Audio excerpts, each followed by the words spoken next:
7 goals, 1 match. Match day 1. Germany didn't just beat Curaçao, they sent a message to every team in this tournament.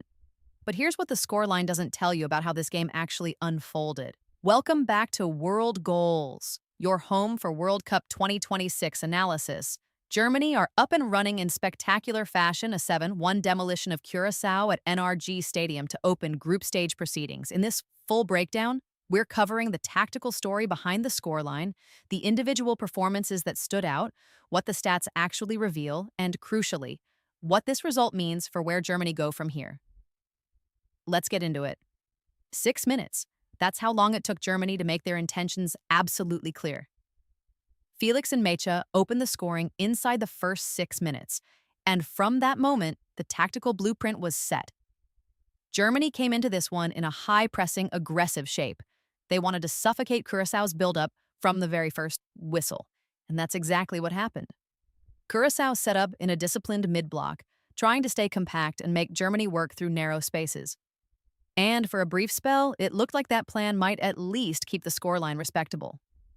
But here's the thing. Germany's movement in the final third was relentless.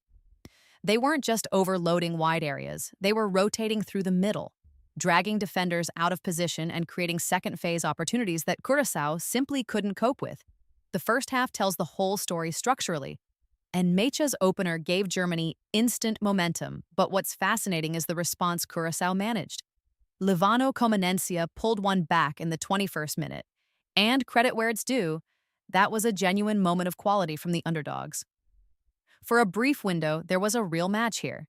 But Germany's defensive structure never looked truly threatened. That goal was a counter-attacking flash, not a sign of sustained pressure. Then came the sucker punch before halftime. Nico Schlotterbeck added a second in the 38th minute, and Kai Havertz made it 3 right on the stroke of halftime at 45 minutes. Going into the break at 3-1, the game was effectively over. Germany's pressing stats, their positional dominance, and their control of transition phases all pointed to one outcome: a very long second half for Curaçao. 12 shots on target to 2. Let that number sink in. That 12 mais 2 shots on target differential is not just a reflection of the scoreline.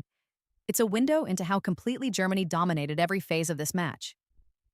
For context, a shots-on-target ratio like that in a World Cup group stage opener is genuinely elite-level performance. It means Germany were creating high-quality chances consistently while simultaneously limiting Curaçao to only the rarest glimpses at goal. Now, let's talk about the individuals, because this was a collective performance built on some outstanding personal displays. Felix Nmecha. What a statement.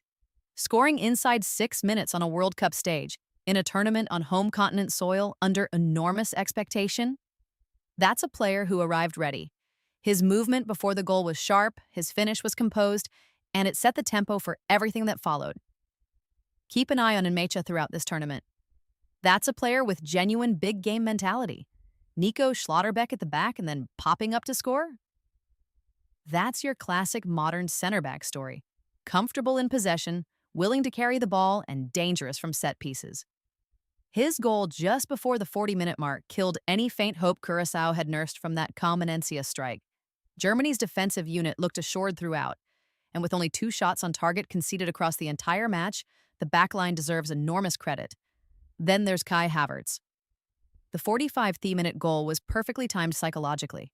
It ensured Germany went in at the break with a 3-goal cushion and Curaçao facing an almost impossible task in the second period. Havertz's ability to arrive in the right area at the right moment is something that never stops being effective at this level. He's a walking halftime dagger. And spare a thought, genuinely, for Livano Comenencia and Curaçao, scoring at a FIFA World Cup as one of the smallest footballing nations on the planet.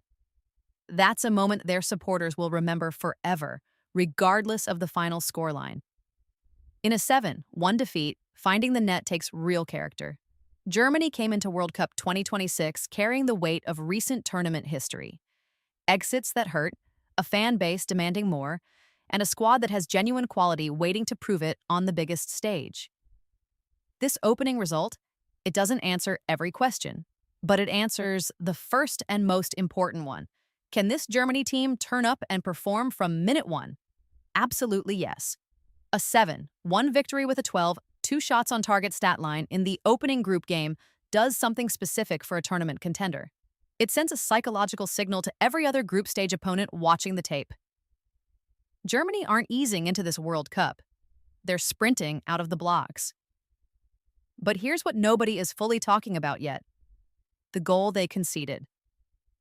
Comenencia's strike in the 21st minute exposed a moment of vulnerability in Germany's high defensive line. Against stronger opposition in the knockout rounds, those gaps will be tested much more ruthlessly. The 7-1 is real and it's deserved, but Germany's backline will need to be tighter in transition when the quality of opponent increases dramatically. For Curaçao, the task ahead is to regroup and compete. They'll take the goal, they'll take the experience, and they'll know that a performance with more defensive discipline could at least make the next match more competitive. Their World Cup story is far from over. For Germany, though, this is the launch pad. 3 points, a massive goal difference boost, and a squad firing on all cylinders from the very first match day. The group stage is in their hands, and if this performance is the benchmark, the rest of the group has serious problems. So here's the question we want to leave you with. Is Germany the real deal in World Cup 2026? Or was this just the perfect opening opponent at the perfect time? Drop your take in the comments below. We read every single one. If you enjoyed the breakdown, share this video with a fellow football fan who needs to see it. And if you haven't already, hit subscribe to WorldGoals for daily World Cup 2026 analysis, tactical breakdowns, and player ratings all tournament long. We'll see you in the next one.